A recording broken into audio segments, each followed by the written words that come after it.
We started talking about section 5.3 at the end of our live lectures on Monday, and this section is about the mean value theorems. So notice this is plural. Rolle's theorem is a special case of the mean value theorem, and then there's also another version of the mean value theorem that is a generalized mean value theorem. We are not going to cover that in our class. We did start talking about Rolle's theorem and how you prove it. And so the statement we discovered, we were trying to think about what were the conditions that would be sufficient for guaranteeing that somewhere over an interval, a function would have to have a horizontal tangent. And so we decided we needed continuity on the closed interval AB and differentiability on the open interval AB. And remember, our base assumption here was that we were talking about a function whose endpoints evaluated to yield the same output function, so function value. So f of a equals f of b. And then that would guarantee that I get this place C where I have my horizontal tangent. And so I've drawn a picture over here. This line represents the place where I get my horizontal tangent.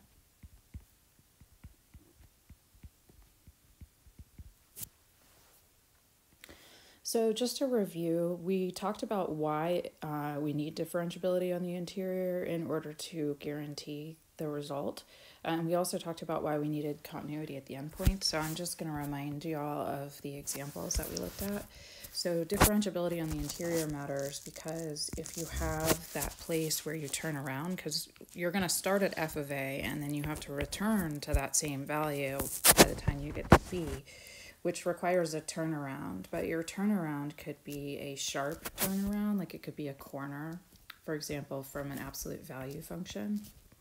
And in this case, we still have that f of a equals f of b,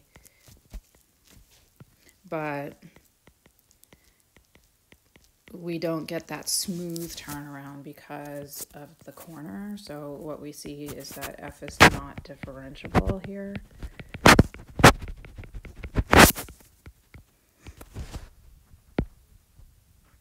At the C value, so C would be here ordinarily at the turnaround. That's where we would expect it to be, but in this case, f prime of C does not exist.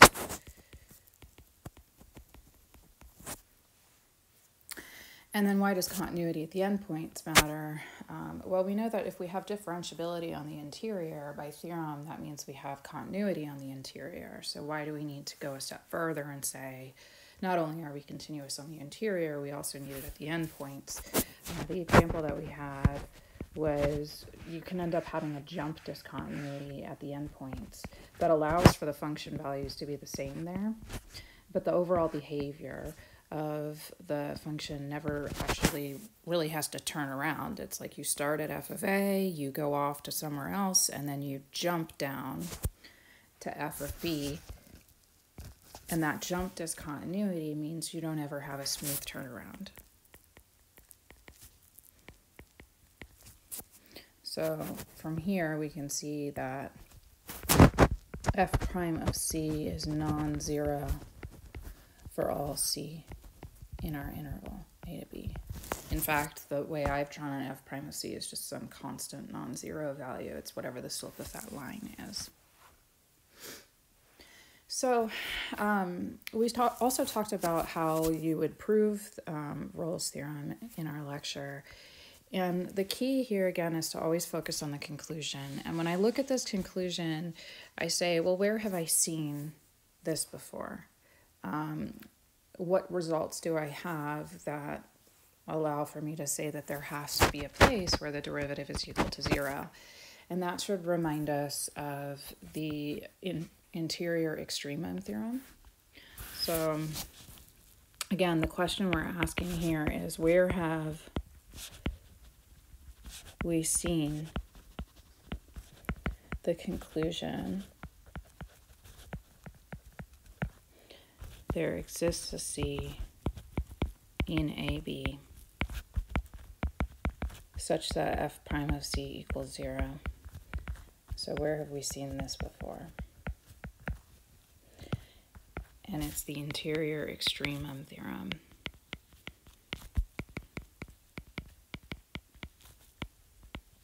Now, if you were unable to attend our live lecture on Monday, I recommend that you go back and you watch the recording, because we did go over this theorem and we talked about how to prove it, and we showed how you can use the definition of the derivative to do that. You are responsible for knowing how to use this theorem and also why it's true. So it says let f be differentiable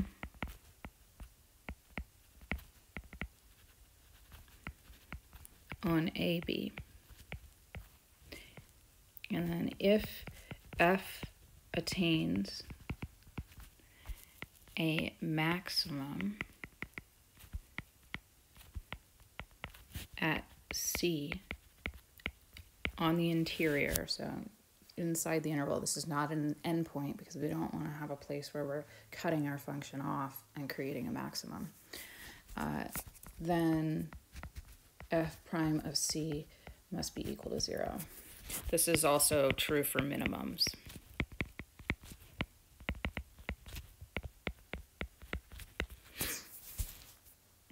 And so there are two main things that need to happen here. We need differentiability on the interior, and then we also need to show that we get some kind of maximum on the interior. And if those two things hold, then we are guaranteed to have the conclusion.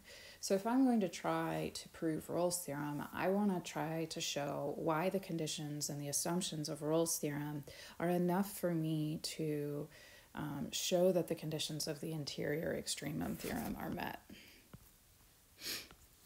So notice that the key here is we need to know that f attains a min or a max value.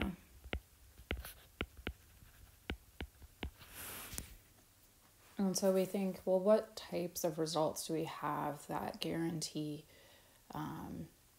the existence of an extreme value? And that should bring to mind the extreme value theorem.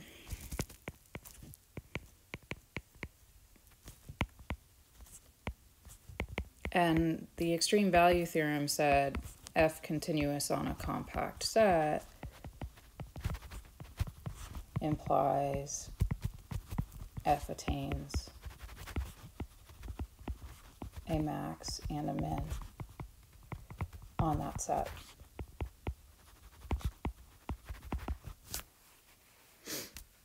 So we go up to our results up here, or sorry, our hypotheses, and we see that we're assuming that f is continuous on the closed and bounded interval. It's closed and bounded, so that means we're really saying that we're compact.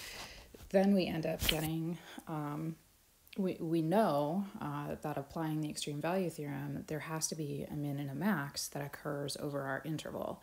Now, notice here we are saying that the max has to happen on that same compact set that you're working with, which means that when my function achieves a min or a max value, it is possible that it's at the end points. And remember, in order to use the IET, we need the extreme value on the interior, meaning it should not be occurring at one of the endpoints. So that's going to be something that we have to consider. So I'm going to take us through the proof.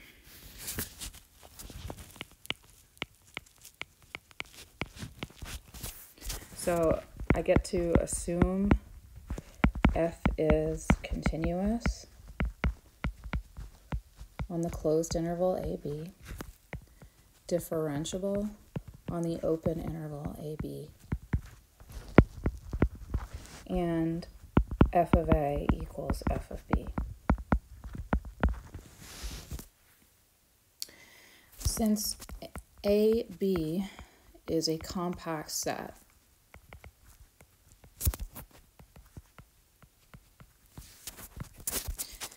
the extreme value theorem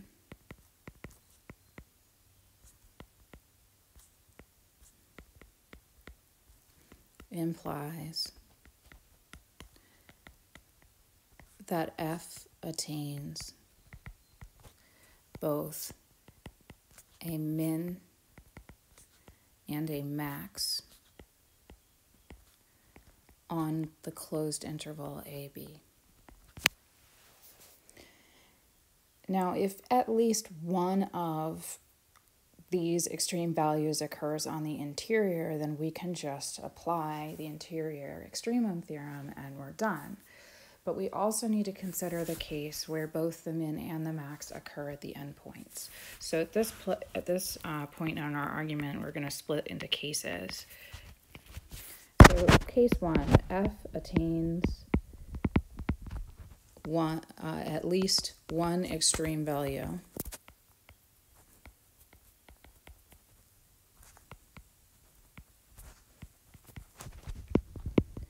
at some value on the interior. Well, in this case, we can just apply the IET because we already have differentiability on the interior. That's what we assumed in the beginning. So by IET, f prime of c equals 0, and that's what we were looking for. So then what about the case where, without loss of generality, f attains its min at A and its max at B? Now here I'm saying without loss of generality because it could be the other way around. I could say it attains its max at A and its min at B. But the point is we know that f of A equals f of B, so in either case what we're really asserting is that the minimum value of the function over the whole interval is actually equal to the maximum value of the function over the whole interval. That tells me that my function is constant. So let's write that out. Since f of A equals f of B, it must be that f is constant. That's the only way that a min value can be the same as the max value. It means your value never changes.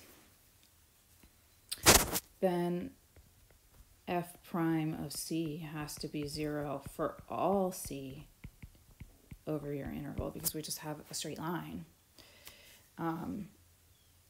And so in that case, you can just pick your favorite c. Remember, we're just proving existence of a c, and in that case, we get both. We get infinitely many. And that's the end of that proof.